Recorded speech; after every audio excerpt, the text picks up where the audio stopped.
कई लोग 70-75 साल के हो गए, अभी तक यही पूछ रहे महाराज हमारा कल्याण कैसे होगा। अरे बहुत सारा टाइम निकल गया, जल्दी जल्दी कहीं से यार बात कंफर्म करो, नहीं आगे चलो यार। वेटिंग के टिकट पे काहे को भरोसा कर रहे, कंफर्म वाला लो ना, झंझट खत्म यार। कंफर्म वाला ले लो, पैसे 2 पैसे ज्यादा लग जाए तो चलने दो, चलेगा महाराज। कंफर्म वाला ले लो यार, तत्काल में ले लो। जो एजेड ज्यादा हो गए तो उनको तत्काल में ले लेना चाहिए। पर कैसे भी आप नाम लेंगे प्रभु का, वो आपका कल्याण करेगा। खास करके कलयुग के लिए तो भगवान ने साधन ही यही रखा है। जिस समय भगवान वेद व्यास सरस्वती नदी में स्नान कर रहे थे, ऋषि मुनि इकट्ठे हुए, कलयुग का आगमन हो गया है, अब कल्याण कैसे होगा। बोले इधर उधर भटकने से कोई फायदा नहीं। नारायण स्वयं व्यास के रूप में प्रकट होकर के इस धराधाम पर रह रहे हैं। व्यासं व्यास करम वंदे मुनिम नारायणम स्वयं यत प्राप्त कृपा लोका मुक्ता कलेर्ग्रहात्।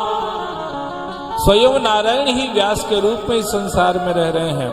अपन इधर उधर न भटक के उन्हीं के चरणों में चलते हैं। सब ऋषि मुनि इकट्ठे होके गए। भगवान वेद व्यास उस समय सरस्वती मैया में डुबकी लगा रहे थे।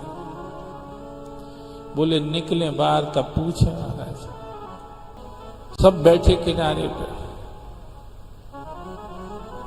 अब भी जब भगवान के अवतार तो समझ तो सब गई कि ये क्यों आए महाराज।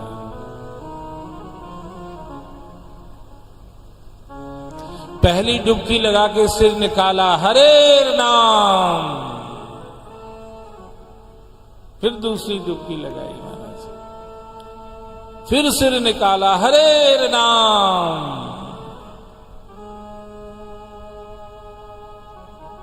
और देखो एक चीज याद रखना, कहीं पवित्र नदियों में नहाने जाओ ना तो भैंस की तरह ज्यादा देर मत पड़े रहा करो, ठीक है। पवित्र नदियों में ज्यादा देर नहीं पड़े रहना चाहिए। 3 डुबकी लगाओ, बाहर आ जाओ, ज्यादा देर नहीं। 3 डुबकी लगाओ ने बाहर आ जाओ। और कभी भी उतरे हुए वस्त्र नदी में मत धोना, नहीं तो नहाने का पुण्य तो लगेगा, वो कपड़ा धोने का पाप भी लग जाएगा। कई लोग घाट पे बैठ के साबुन से घिस घिस के धोते हैं।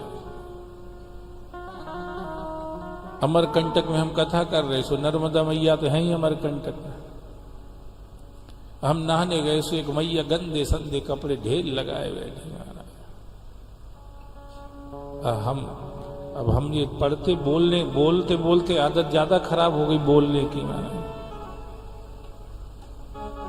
सो देखा सो मन माना नहीं। मैंने कहा माता जी पवित्र नदी नर्मदा मैया कोई छोटी मोटी चीज नहीं है।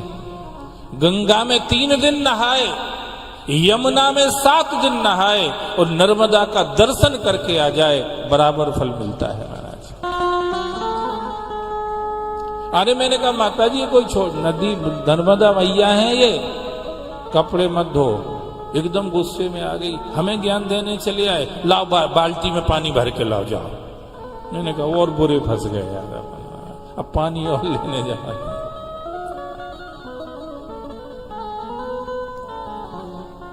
मैंने कहा माता जी घर में धो लिया करो, घर में। बोले नहीं हम घर में नहीं धोएंगे, हम घाट पे ही धोएंगे।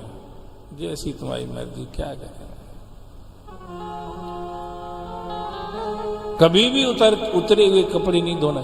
आपको फिर भी धोना ही है अगर, तो बाल्टी में पानी भरो, दूर ले जाओ कहीं, वहां धो के आप रख सकते हो। आपके कपड़े धुला हुआ पानी नदी में बह के नहीं जाना चाहिए, दोष लगता है। 2 डुबकी न, तीसरी डुबकी भगवान व्यास ने लगाई। अब ऋषि मुनियों के कान खड़े थे कि एक ही आवाज आ रही है बस। तीसरी बाल में भी वही आवाज निकली, हरेर नामैव केवलम। बस इसके अलावा कोई रास्ता नहीं।